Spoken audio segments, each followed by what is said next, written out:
ਬਲਦੀ ਅੱਗ ਤੇ ਆਪ ਖਲੋਂਦਾ, ਬਲਦੀ ਅੱਗ ਤੇ ਆਪ ਖਲੋਂਦਾ, ਲੋਕੋ ਪਿਓ ਜਿਹਾ ਕੋਈ ਨਹੀਂ ਹੁੰਦਾ। ਨੇਰੀ ਮੀਂਹ ਤੂਫਾਨ ਨਹੀਂ ਵਹਿੰਦਾ, ਹੱਸ ਕੇ ਸਾਰੀਆਂ ਸਖਤੀਆਂ ਸਹਿੰਦਾ। ਬੱਚਾ ਵੇਖ ਨਹੀਂ ਸਕਦਾ ਰੋਂਦਾ, ਲੋਕੋ ਪਿਓ ਜਿਹਾ ਕੋਈ ਨਹੀਂ ਹੁੰਦਾ।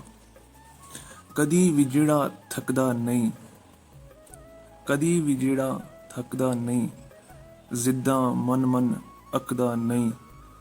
ਮੱਥੇ ਤੀੜੀ ਜ਼ਰਾ ਨਹੀਂ ਪਾਉਂਦਾ, ਲੋਕੋ ਪਿਓ ਜਿਹਾ ਕੋਈ ਨਹੀਂ ਹੁੰਦਾ।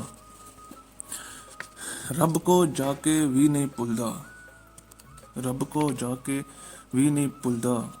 ਯਾਦ ਕਰੋ ਤੇ ਖਾਬ ਵਿੱਚ ਮਿਲਦਾ, ਕਬਰ ਵਿੱਚ ਵੀ ਉਹ ਨਹੀਂ ਸੌਂਦਾ, ਲੋਕੋ ਪਿਓ ਜਿਹਾ ਕੋਈ ਨਹੀਂ ਹੁੰਦਾ। ਸਾਨੂੰ ਲਿਖਣ ਪੜ੍ਹਾਉਣ ਲਈ, ਸਾਨੂੰ ਲਿਖਣ ਪੜ੍ਹਾਉਣ ਲਈ, ਸਾਡਾ ਕੱਲ੍ਹ ਬਣਾਉਣ ਲਈ, ਆਪਣੇ ਅੱਜ ਨੂੰ ਦਾਅ 'ਤੇ ਲਾਉਂਦਾ, ਲੋਕੋ ਪਿਓ ਜਿਹਾ ਕੋਈ ਨਹੀਂ ਹੁੰਦਾ। ਜਿੰਨੇ ਸਾਰਾ ਇਹ ਮੇਲਾ ਲਾਇਆ, ਜਿੰਨੇ ਸਾਰਾ ਇਹ ਮੇਲਾ ਲਾਇਆ, ਉਹਨੇ ਵੀ ਪਹਿਲੇ ਪਿਓ ਬਣਾਇਆ, ਮਾਂ ਦਾ ਦੂਜਾ ਨੰਬਰ ਆਉਂਦਾ, ਲੋਕੋ ਪਿਓ ਜਿਹਾ ਕੋਈ ਨਹੀਂ ਹੁੰਦਾ। ਉਹ ਭਾਵੇਂ ਸੁੱਖ ਹਜ਼ਾਰਾਂ ਅੰਜੁਮ, ਉਹ ਭਾਵੇਂ ਸੁੱਖ ਹਜ਼ਾਰਾਂ ਅੰਜੁਮ, ਪਿਓ ਦੇ ਨਾਲ ਹੀ ਬਹਾਰਾਂ ਅੰਜੁਮ।